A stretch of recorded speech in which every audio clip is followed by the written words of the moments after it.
Helenisme adalah periode sejarah dan budaya yang dipengaruhi oleh budaya Yunani kuno. Istilah ini juga merujuk pada periode setelah kematian Alexander Agung, ketika kerajaannya dipecah dan wilayah-wilayah dipengaruhi oleh budaya Yunani. Periode Helenistik adalah periode yang panjang, dimulai sekitar tahun 323 sebelum Masehi dan berakhir sekitar tahun 31 sebelum Masehi dengan penaklukan Mesir oleh Romawi. Helenisme muncul setelah kematian Alexander Agung pada tahun 323 sebelum Masehi. Setelah kematiannya, kerajaannya dibagi menjadi beberapa kerajaan Helenistik yang dipimpin oleh jenderal-jenderalnya. Kerajaan-kerajaan ini termasuk Kerajaan Seleukia di Asia Barat, Kerajaan Ptolemaik di Mesir, Kerajaan Antioquia di Asia Kecil, dan banyak kerajaan kecil lainnya. Karena kekuasaan yang luas ini, budaya Yunani tersebar ke seluruh wilayah ini dan mulai mempengaruhi budaya dan kehidupan sehari-hari orang-orang di sana. Helenisme juga merupakan periode di mana filsafat, seni, dan ilmu pengetahuan Yunani mencapai puncaknya.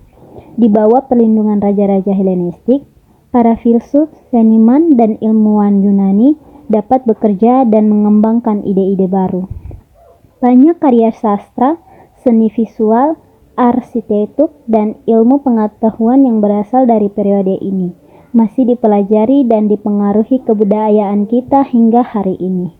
Salah satu contoh terkenal dari periode Helenistik adalah Perpustakaan Alexandria di Mesir. Perpustakaan ini merupakan pusat pengetahuan terkemuka di dunia kuno dan menampung ratusan ribu gulungan manuskrip yang mencakup berbagai topik seperti filsafat, ilmu pengetahuan, sejarah, dan sastra. Perpustakaan ini menjadi pusat pembelajaran dan penelitian, menarik para ilmuwan dan cendekiawan dari seluruh dunia.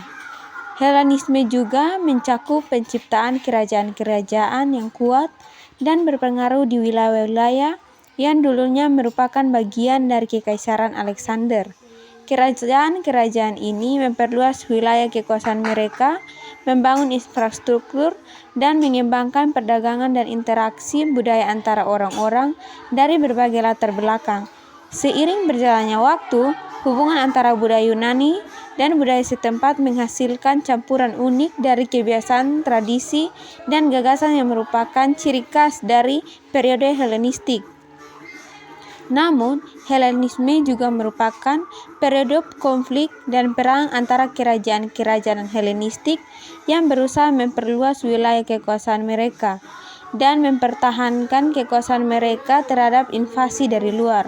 Salah satu konflik yang paling terkenal adalah Perang Makedonia, yang merupakan serangkaian konflik antara Macedon dan para penerus Alexander Agung. Perang ini berlangsung selama beberapa dekade dan akhirnya berujung pada penaklukan oleh Romawi pada tahun 148 sebelum Masehi. Selama periode Helenistik, budaya Helenistik juga menyebar ke luar wilayah-wilayah Helenistik dan mulai mempengaruhi budaya Romawi, Persia, dan India. Karya seni, arsitektur, dan ilmu pengetahuan dari periode ini memberikan kontribusi penting bagi perkembangan budaya dan peradaban di seluruh dunia. Dalam sejarah, Helenisme juga memberikan kontribusi yang penting bagi perkembangan agama, terutama pengaruh terhadap agama-agama Mesianik seperti Yudaisme dan Kekristenan. Banyak gagasan dan konsep agama, filsafat, dan etika yang muncul di periode Helenistik memengaruhi cara berpikir dan keyakinan orang-orang pada masa itu, dan banyaknya masih mempengaruhi keyakinan dan praktek keagamaan saat ini. Pengaruh Helenisme dalam Perjanjian Baru adalah suatu topik yang menarik. Helenisme merujuk kepada perpaduan budaya Yunani yang luas dan beragam setelah penaklukan Alexander Agung. Periode Helenistik ini juga mencakup pengaruh budaya Yunani pada wilayah-wilayah yang ditaklukkan Alexander, termasuk wilayah-wilayah di Timur Tengah dan Mesir. Dalam konteks Perjanjian Baru, pengaruh Helenisme dapat dilihat dalam beberapa aspek. Pertama, penggunaan bahasa Yunani pada abad keempat sebelum Masehi bahasa Yunani menjadi bahasa internasional yang umum digunakan di seluruh wilayah Helenistik. Karena itu, banyak bagian Perjanjian Baru ditulis dalam bahasa Yunani, Koinea Yunani, untuk mencapai audiens yang lebih luas.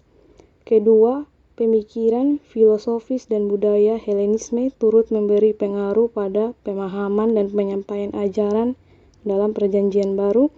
Misalnya, para Rasul Paulus banyak menggunakan bahasa dan ide-ide filosofis Yunani untuk mencoba menjelaskan konsep-konsep Kristiani pada para pendengar Helenistik.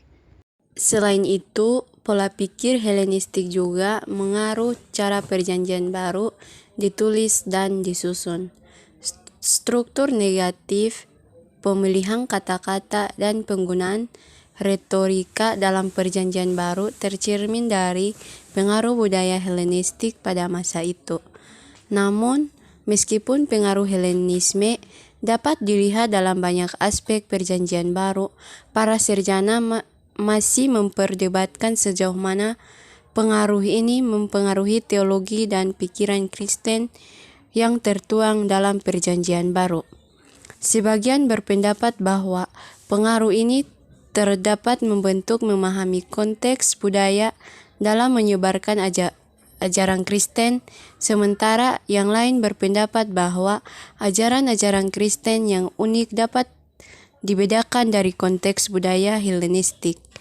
Dalam hal ini, memahami pengaruh Helenisme dalam Perjanjian Baru dapat memberikan wawasan yang lebih kaya tentang konteks budaya di mana ajaran-ajaran Kristen pertama kali disampaikan, namun tetap penting bagi para pembaca modern untuk menggali dan memahami makna teks-teks tersebut dalam konteks kebangkitan Yesus Kristus dan ajaran-ajarannya. Ajaran-ajaran Helenisme memiliki pengaruh yang cukup signifikan dalam Perjanjian Baru. Helenisme merujuk kepada budaya filsafat dan kebiasaan yang berasal dari Yunani kuno, dan pengaruhnya dapat didasarkan dalam beberapa aspek Perjanjian Baru. Salah satu contoh pengaruh Helenisme adalah penggunaan bahasa Yunani dalam penulisan Perjanjian Baru.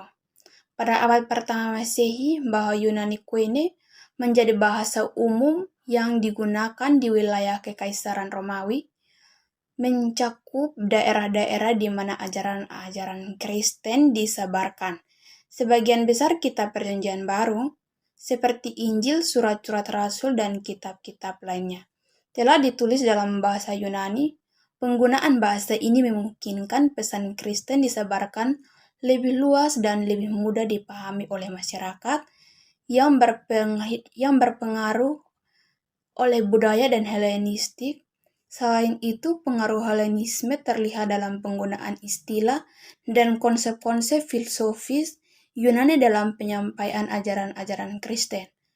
Para penulis Perjanjian Baru sering menggunakan terminologi yang akrab bagi masyarakat Helenistik untuk menjelaskan konsep-konsep Kristen seperti logos, firman dalam Injil Yohanes yang mengandung konsep-konsep filosofis Yunani. Hal ini menunjukkan bahwa pengaruh budaya Helenistik memainkan peran dalam cara ajaran Kristen disampaikan dan dipahami pada saat itu. Perjanjian Baru juga mencerminkan keberagamaan budaya Helenistik melalui penggunaan literatur apokaliptik, seperti Kitab Wahyu, yang berpengaruh oleh tren-tren keagamaan dan mitologi pada masa itu. Penggunaan simbol-simbol dan bahasa dalam literatur apokaliptik juga dapat ditelusuri kembali ke pengaruh budaya Helenistik.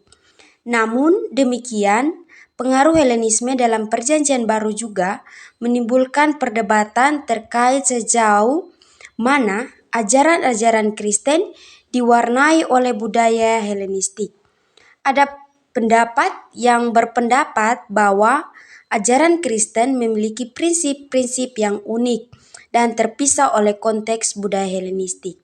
Sementara pendapat lainnya berpendapat bahwa pengaruh budaya Helenistik dapat membantu memahami konteks budaya di mana ajaran Kristen pertama kali disebarkan.